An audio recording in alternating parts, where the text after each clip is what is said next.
Hello dear friends, मैं बजरंग सिंह राजपूत आप सबका आपके अपने यूट्यूब चैनल BSR मैथ्स गुरु पे स्वागत करता हूं। तो डियर स्टूडेंट्स, आपको पता है कि इस वीडियो में हम पढ़ रहे हैं रीड फर्स्ट और सेकंड लेवल के मैथ्स को। और आज हम जो एक टॉपिक पढ़ने वाले हैं वो पढ़ने हैं ज्यामिति का एक विशेष टॉपिक। ज्यामिति का एक विशेष टॉपिक जो आपके थर्ड पार्ट का पहला टॉपिक है। आज हम उसी की शुरुआत करेंगे और उसके अंदर मैं आपको बता दूं, एग्ज़ाम के अंदर जो क्वेश्चन पूछे जाते हैं वो पूछे जाते हैं कॉन्सेप्ट बेस, यानी कॉन्सेप्ट से रिलेटेड आपसे उससे क्वेश्चन पूछता है। यानी जो जो बातें आज हम पढ़ेंगे वो सारी की सारी बातें आपको अच्छे से कवर करनी है, क्योंकि आज हम बेसिक से पढ़ेंगे, बिल्कुल स्टार्ट से, है ना। इसके 2-3 वीडियो बनेंगे अपने इस टॉपिक के, है ना। तो बिल्कुल बेसिक से पढ़ेंगे और ये बेसिक्स जो है वो हम धीरे धीरे अपने लेवल तक इसको लेके जाएंगे, ठीक है। तो फिर कहूँगा, अगर आपको वीडियो अच्छा लगे तो वीडियो को लाइक ज़रूर करें। चैनल अगर आपने सब्सक्राइब नहीं किया हो तो प्लीज़ चैनल को भी सब्सक्राइब कर लें। इस चैनल पर आपको रोज़ाना हर विषय की कंपटीशन लेवल की मैथ्स की क्लासें देखने को मिलती रहती है। तो आज हम जो एक टॉपिक पढ़ रहे हैं उस टॉपिक का नाम है लाइन एंड एंगल्स, रेखाएं और कोण।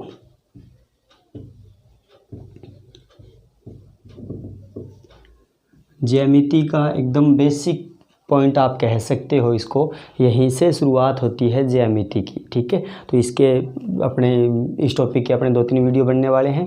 कोई बात नहीं, जैसे जैसे वीडियो अपलोड होंगे आपको मिलते जाएंगे। अभी हम शुरुआत कर रहे हैं इसको एकदम बिल्कुल बेसिक से, एकदम शुरुआत से, यानी निमन से हम इसे धीरे धीरे अपने लेवल तक लेके चलेंगे। बात करूं रेखाएं की, रेखाओं से पहले सबसे पहले जिस चीज़ की ज़रूरत पड़ती है आपको, वो ज़रूरत पड़ती है बिंदु की। सबसे पहला जो ज्यामिति में स्टार्टिंग होता है वो होता है बिंदु से।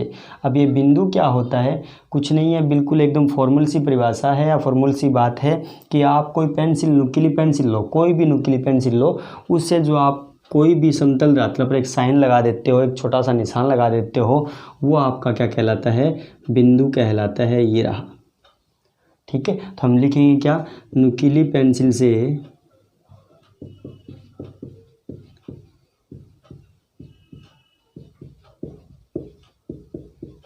लगाया गया चिन्ह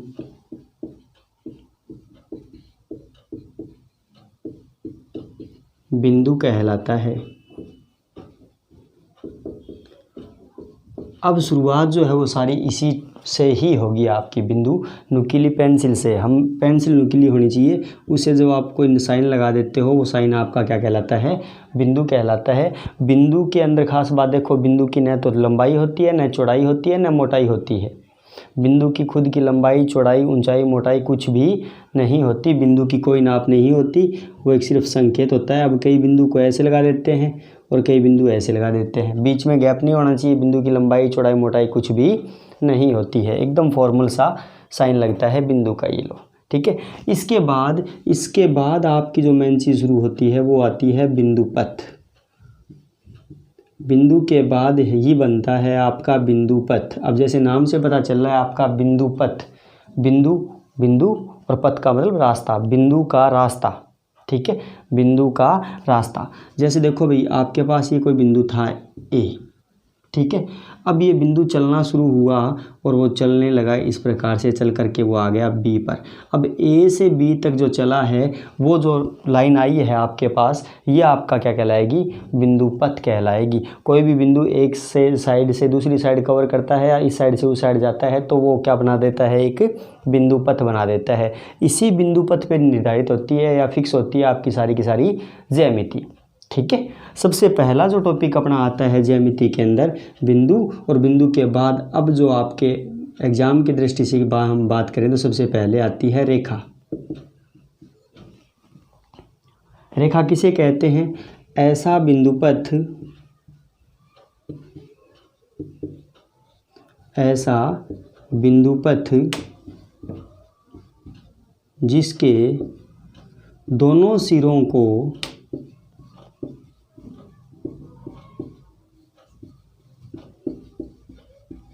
अनंत रूप से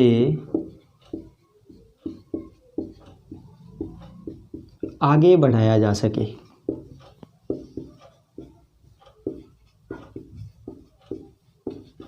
एक ऐसा बिंदु पथ जिसके दोनों साइड को हम अनंत रूप से आगे बढ़ा सकें, वो आपकी क्या कहलाती है, रेखा कहलाती है। ये लो, अब इसके हमने दोनों तरफ एरो लगाए हैं, इसका मतलब इसे हम इधर भी आगे बढ़ा सकते हैं जितना चाहें, और इसे भी हम जितना चाहें उतना आगे बढ़ा सकते हैं। इसकी लेंथ जो है, लंबाई जो है, वो कभी भी निश्चित नहीं होती। रेखा किसे कहते हैं, ऐसा बिंदु पथ जिसके दोनों सिरों को आप अनंत रूप से आगे बढ़ा सकें, वो आपकी रेखा कहलाती है। इसकी कभी भी लंबाई निश्चित नहीं होती। यानी इसकी हम बात करें कि रेखा की लंबाई कितनी होती है, तो हम बोलेंगे जी लंबाई तो अनंत होती है। रेखा की कभी कोई फिक्स लंबाई नहीं होती, रेखा की लंबाई अनंत होती है, कोई निश्चित नहीं होती। संकेत की बात करें कि इसे व्यक्त कैसे करेंगे, तो संकेत जैसे मान लो ये बिंदु यहाँ पे ए था और यहाँ पे बी लिया हमने, और इसे हमने रेखा के थ्रू संकेत प्रदर्शित करना है, तो हम इसके ऊपर 2 लाइनें दोनों तरफ एरो लगा करके छोड़ेंगे। ये इसका संकेत है। ठीक है, अब चलते रेखा पे आ ही गए हैं, तो रेखा की बात कर ले। रेखाएं आपके 2 प्रकार की होती है, एक तो होती है सरल रेखा और एक होती है वक्र रेखा। देखते हैं सरल रेखा और वक्र रेखा को। बात करूं मैं सबसे पहले सरल रेखा की, और एक है आपकी वक्र रेखा।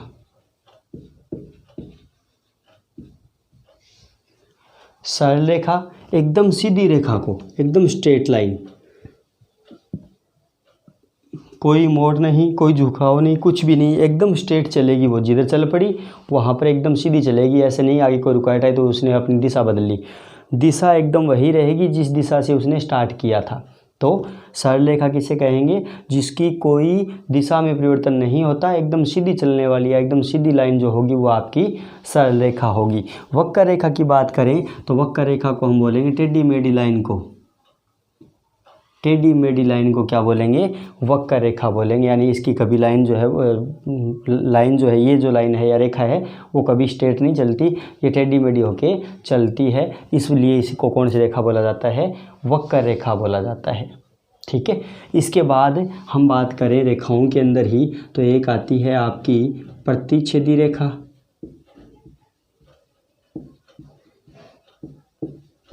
प्रतिच्छेदी रेखा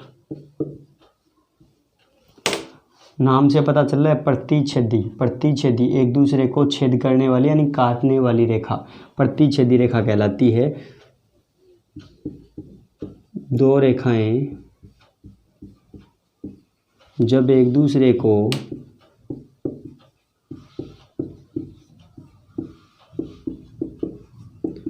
प्रतिच्छेद करती है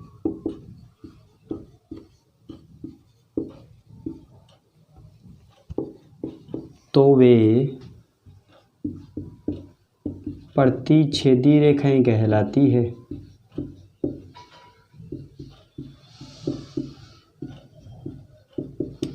एक दूसरे को काटेंगी, प्रतिच्छेद करेंगी प्रतिच्छेदी रेखाएं, ये लो इस प्रकार से। ठीक है, ये रेखाएं दोनों थी रेखाएं, लेकिन एक दूसरे को ये काट गई, इसलिए ये दोनों रेखाएं कौन सी बोली जाएंगी, ये प्रतिच्छेदी रेखाएं बोली जाएंगी। और जिस बिंदु पर ये प्रतिच्छेद करेगी उस बिंदु को हम कौन सा बिंदु बोलेंगे, उस बिंदु को हम बोलेंगे प्रतिच्छेद बिंदु या प्रतिच्छेदी बिंदु। ये लो, जो रेखाएं एक दूसरे को काट जाएं एक बिंदु पर, वो रेखाएं प्रतिच्छेदी रेखाएं कहलाती है। इसके बाद हम बात करें, एक आती है संगामी रेखाएं।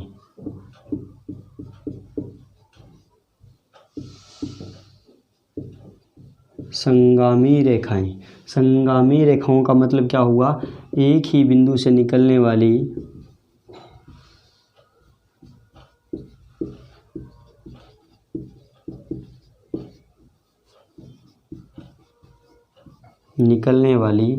दो या दो से अधिक रेखाएं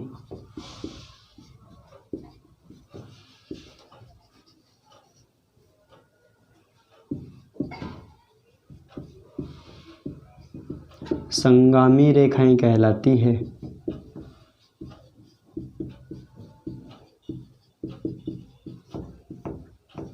संगामी रेखाएं किसे कहते हैं, एक ही बिंदु से निकले, कंडीशन यही है, वो एक ही बिंदु से निकले, एक ही बिंदु से निकलने वाली 2 या 2 से अधिक रेखाएं जितनी भी हो, दो मिनिमम चाहिए, 2 या 2 से अधिक कितनी भी हो, कोई लिमिट नहीं है। सारी की सारी कौन सी रेखाएं कहलाएंगी, संगामी रेखाएं कहलाएंगी। जैसे मान लो आपने कोई बिंदु लिया और इस बिंदु से आपने ये रेखाएं खींच दी,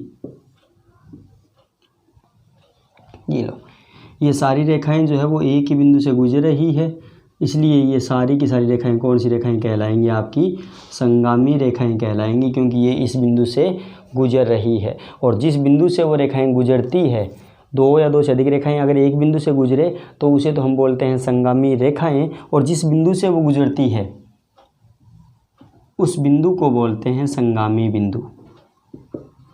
उस बिंदु को हम क्या बोलते हैं, संगामी बिंदु। ठीक है, तो संगामी रेखाएं और प्रतिच्छेदी दोनों में कोई बड़ा फर्क नहीं है।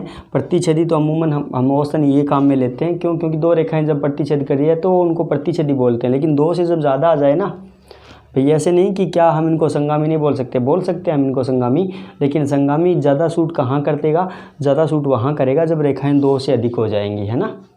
2 वाले पे अगर हम प्रतिच्छेदी बोलें तो ज़्यादा बेटर रहता है, संगामी बोलने पे गलत नहीं होगा, लेकिन प्रतिच्छेदी रेखाओं के लिए 2 रेखाएं अगर प्रतिच्छेद करें तो वहाँ पे प्रतिच्छेदी रेखाएं बोलना ही उचित रहता है, थोड़ा अच्छा लगता है, गलत नहीं है ना। इसके बाद हम बात करें कि संगामी रेखाएं तो जी हमें पता चल गई, लेकिन इस संगामी रेखाओं से रिलेटेड आपको 1-2 बार क्वेश्चन ये घुमा के भी पूछ लेता है। कैसे पूछ लेता है, उन प्रश्नों की हम बात करते हैं। अब प्रश्न आपसे क्या पूछ लेता है, कई बार संगामी रेखाओं से रिलेटेड जो प्रश्न पूछता है वो कैसे पूछ लेता है, जैसे आपको ये बोल दिया 3 संगामी रेखाओं से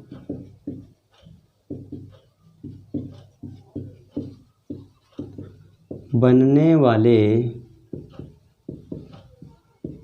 त्रिभुज का क्षेत्रफल कितना होता है, ये पूछ लिया।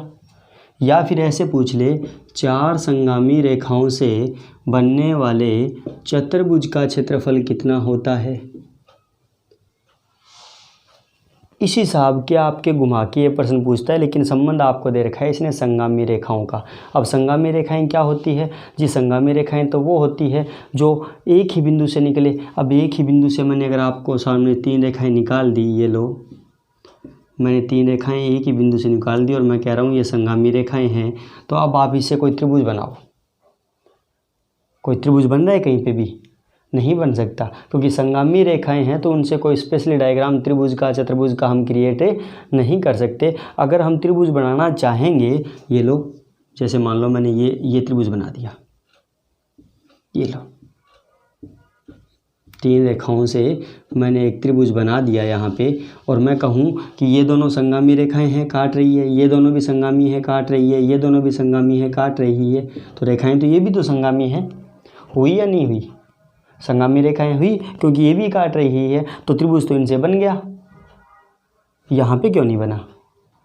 यहाँ पे हम बात करें तो संगामी रेखाएं जो एक ही बिंदु से गुजर रही है, एक बिंदु से ही गुजरे तभी वो संगामी मानी जाएंगी। तो यहाँ पे तो सिर्फ 2 ही रेखाओं को हम संगामी बोल सकते हैं, ये और ये हो सकती है संगामी, इनके साथ ये नहीं हो सकती। क्यों? क्योंकि ये इस बिंदु से नहीं गुजर रही।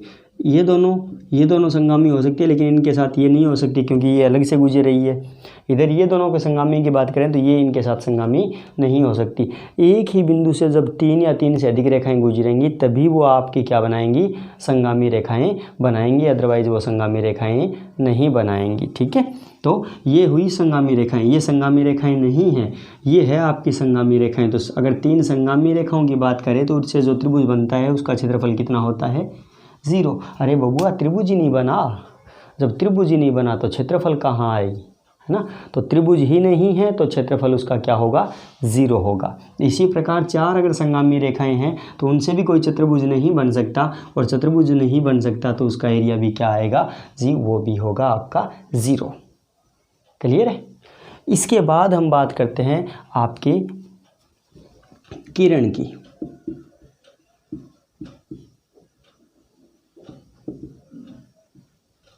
किरण, ठीक है। रेखाओं की अगर हम बात करें तो इनमें 1-2 रेखाओं की परिभाषा और रह गई आपकी, चाहो तो वो कर ही लेते हैं साथ साथ में।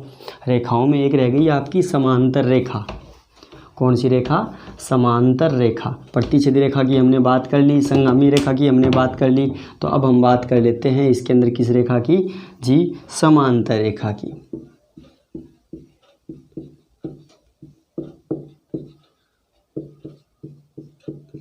अब ये समांतर रेखाएं किसे कहते हैं? ऐसी रेखाएं जिन्हें आप कितना भी आगे बढ़ा दो, कितना भी पीछे बढ़ा दो, वो एक दूसरे को नहीं काटती है। ऐसी रेखाएं जिन्हें आप जितना भी आगे बढ़ाओ, जितना भी आप उनको रिवर्स कर लो, कुछ भी कर लो उनके साथ, लेकिन वो एक दूसरे को नहीं काटे, बिल्कुल भी न काटे, वो रेखाएं समांतर रेखाएं कहलाती है। परिभाषा की हम बात करें तो ऐसी रेखाएं जो एक दूसरे को प्रतिच्छेद न करे, वो आपकी समांतर रेखाएं कहलाती है। जैसे ये रही। अब इन दोनों रेखाओं को आप जितना चाहो उधर ले जाओ, जितना चाहो इनको इधर ले आओ, ये दोनों आपस में एक दूसरे को नहीं काटेंगी। और रेखाएं जब काटेंगी नहीं तो उन रेखाओं को हम कौन सी रेखाएं बोलेंगे? जी, उन रेखाओं को तो हम प्रतिच्छेदी रेखाएं बोलेंगे। तो ये है आपकी प्रतिच्छेदी रेखा, सॉरी, उन रेखाओं को हम समांतर रेखाएं बोलेंगे। तो ये है आपकी समांतर रेखाएं, क्योंकि हमने इनको जितना भी चाहा उतना आगे या पीछे घुमा लिया, लेकिन फिर भी एक दूसरे को नहीं काट रही। अब समांतर रेखाएं दो भी हो सकती है, दो से ज़्यादा भी हो सकती है, कोई दिक्कत नहीं है। अगर आप इसे L, M और N बोल रहे हो तो आप कह सकते हो L समांतर है M के, ये समांतर का निशान होता है दो खड़ी लाइनों वाला, ये वाला। M समांतर है N के, और इनकी बात करें तो आप ऐसे भी बोल सकते हो L समांतर M समांतर N, तीनों रेखाएं क्या है? समांतर है। ठीक है। इसके बाद एक आती है तिर्यक छेदी रेखा। तिर्यक छेदी रेखा। अब ये तिर्यक छेदी रेखा क्या होती है देखो जरा। उसके लिए मैंने एक डायग्राम बनाया और मैंने कहा एक तो ये रेखाएं हैं, एक ये रेखाएं हैं और एक ये रेखाएं हैं। इसकी बात करूं तो इसके लिए तो आप बोलोगे जी दो रेखाएं हैं एक दूसरे को काट रही है, इसलिए ये कौन सी रेखाएं हो गई? जी ये तो हो गई प्रतिच्छेदी रेखाएं। कौन सी रेखाएं? प्रतिच्छेदी रेखाएं। ठीक है जी। इसकी बात करें तो जी तीन या तीन से अधिक रेखाएं हैं और एक ही बिंदु से गुजर रही है, इसलिए ये कौन सी रेखाएं हो गई? जी ये तो हो गई संगामी रेखाएं। ठीक है। इसके बाद इसकी बात करें तो जी दो रेखाएं थी, दिख वो समांतर जैसी रही थी, और उनको कोई और रेखा आई और उस रेखा ने उनको दोनों को दो अलग अलग बिंदुओं पर काट दिया, दो अलग अलग बिंदुओं पर काट दिया। तो ये रेखा आपकी कौन सी रेखा है? ये है आपकी तिर्यक छेदी रेखा। अब तिर्यक छेदी रेखा किसे कहेंगे? तिर्यक छेदी रेखा दो रेखाओं को अलग अलग बिंदुओं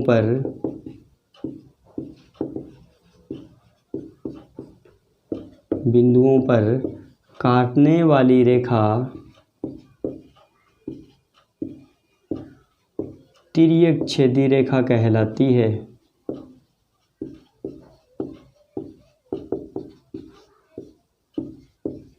दो रेखाओं को अलग अलग बिंदुओं पर काटने वाली रेखा, ये दो रेखाएं थी, इनको कोई ये तीसरी रेखा आई जो अलग अलग बिंदुओं पर काट गई, दो अलग अलग बिंदुओं पर काट गई। दो अलग अलग बिंदुओं पर काटने वाली जो रेखा आ गई वो आपकी कौन सी रेखा आ गई? जी वो तिर्यक छेदी रेखा आ गई। ये है आपकी तिर्यक छेदी रेखा। ठीक है। इसके बाद रेखा की बात चल ही रही है तो एक लास्ट और बचती है आपकी रेखा, उसको क्यों छोड़े, वरना फिर वो बुरा मान जाएगी, उसको भी साथ में ले लेते हैं। उसके साथ आपकी रेखा का सारा डिपार्टमेंट जो है वो ख़त्म हो जाएगा। उसके बाद हम आगे चलेंगे किरण पर और रेखाखंड पर। ठीक है। वो जो हम बता रहे थे वो है आपकी एक संपाती रेखाएं। संपाती रेखा, इसमें क्या होता है? इसमें एक रेखा आपको दी, दूसरी जो रेखा आएगी वो इसी रेखा के ऊपर आएगी, इसी रेखा के ऊपर आएगी, वो आपकी क्या हो गई? संपाती रेखाएं हो गई। एक रेखा के ऊपर दूसरी रेखा आ गई, तो ये आपकी कौन सी रेखाएं हैं? संपाती रेखाएं हैं। संपाती रेखाएं किसे कहेंगे? संपाती रेखाएं हो गई जी जब एक रेखा के ऊपर दूसरी रेखा आ जाए तो और ऊपर वाली रेखा नीचे वाली रेखा को पूर्णतया ढक ले, ऊपर वाली रेखा नीचे वाली रेखा को पूर्णतया ढक ले तो वो दोनों रेखाएं कौन सी रेखाएं कहलाती है जी? वो समपाती रेखाएं कहलाती है। ठीक है। अब आती है आपकी किरण।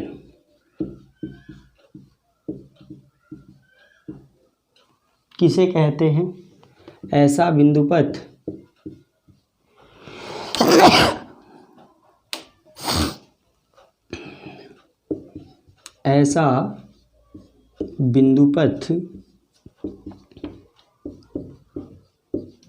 जिसके एक सिरे को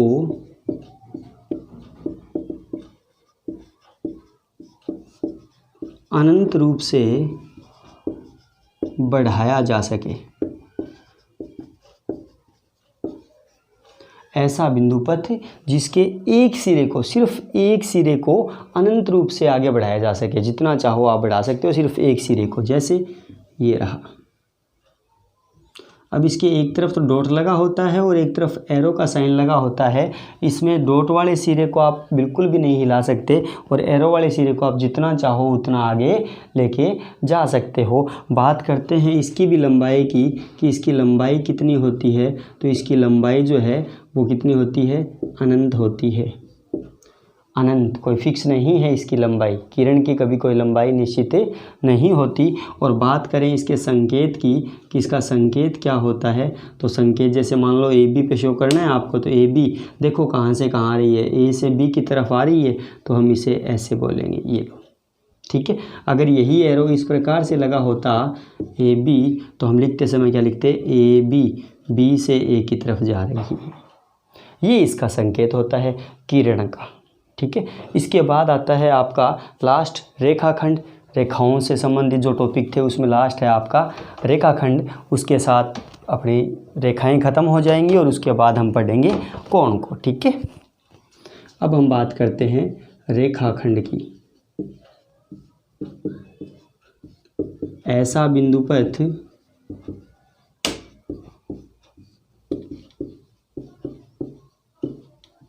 जिसके दोनों सिरे निश्चित हो,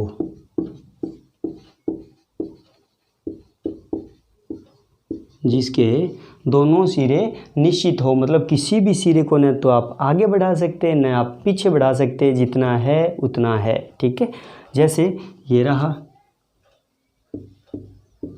दोनों तरफ डॉट लगे हैं, बिंदु लगे हैं, मतलब न तो इसे आप ए को बढ़ा सकते हो न आप इसे बी को। ये होता है आपका रेखाखंड। बात करें इसके संकेत की, तो संकेत इसका ए बी, ऊपर ये लो। बात करूं इसकी लंबाई की, लंबाई कैसी होती है, तो इसकी जो लंबाई होती है वो निश्चित होती है, यानी हम इसे अपनी मर्जी से आगे पीछे नहीं कर सकते। तो आपकी ज्यामिति के टॉपिक में रेखाएं और कोण हम पढ़ रहे हैं और उसमें हमने रेखाएं जो थी वो सारी बेसिक कंसेप्ट क्लियर कर लिए। अब अगली वीडियो में हम पढ़ेंगे इसके कोण को और उसके बाद हम बात करेंगे इससे रिलेटेड जो आपसे क्वेश्चन पूछता है या पुट करता है उन क्वेश्चन के बारे में। आशा करता हूँ आपको मेरा ये वीडियो अच्छा लगा होगा। अगर वीडियो अच्छा लगा है तो प्लीज़ वीडियो को लाइक करें। चैनल अगर आपने सब्सक्राइब नहीं किया हुआ तो प्लीज़ चैनल को भी सब्सक्राइब कर लें। इससे हमारा हौसला, उत्साह, जोश काफ़ी बढ़ जाता है और हम हर बार कुछ नया यूनिक जोरदार करने की कोशिश में लगे रहते हैं। तो प्लीज़ ऐसा करें अगर अभी तक आपने नहीं किया हुआ। ठीक है। तो मिलते हैं अगली वीडियो में।